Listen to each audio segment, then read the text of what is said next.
बबुआ के खुश करके है जाइबू ना, अरे हरा में दोबारा फेरू आइबू ना। दोस्तों पवन सिंह और बिल्लू के सुपरहिट कॉमेडी वीडियो लेकर आ गए आरा में दोबारा फिर आइबू ना। ये वीडियो का पुरान तक देख लीजिएगा तो हंसते हंसते पागल हो जाइएगा। एक जरूरी सूचना, ये वीडियो कोई भी दिल दिमाग पर नहीं लीजिएगा, ये वीडियो सिर्फ हंसने और हंसाने के लिए बनाया गया है। चलिए दोस्तों आज के वीडियो स्टार्ट करते हैं। अरे हमारे पवन भैया के पुरानकी चमक छल्लो भौजी हमारा जिला में की सब कराई लिए थे, डिटेल में बताई थे। की खाली साटा पना चाहिए, साटा पना चाहिए तो पतली कमर कखन तक हिले भी तो डिटेल में बता दई थे।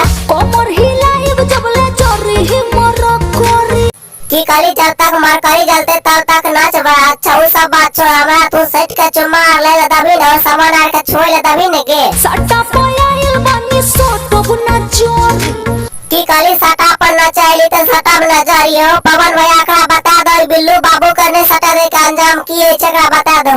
बबुआ के खुश करके है जाइबू ना, अगर बबुआ का खुश करके नहीं जीते तो अंजाम बता दो कि है तो पवन भैया। अरे हरा में दोबारा फेरू आइबू ना।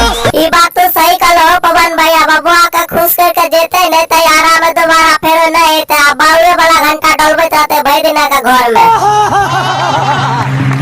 यही नहीं, अभी और सुनिए। दोस्तों ये वीडियो आप लोग को कैसा लगा नीचे कमेंट करके जरूर बताइएगा। अगर ये वीडियो आप लोग को अच्छा लगे तो वीडियो को लाइक कीजिए, हमारे चैनल को चप्पल चपला दीजिए और बेल आइकन घंटी को जेबी में रख लीजिए। तो मिलते हैं दूसरा वीडियो में, आज के लिए इतना ही। बबुआ के खुश करके है जाइबू ना, अरे हरा में दोबारा फेरू आइबू ना।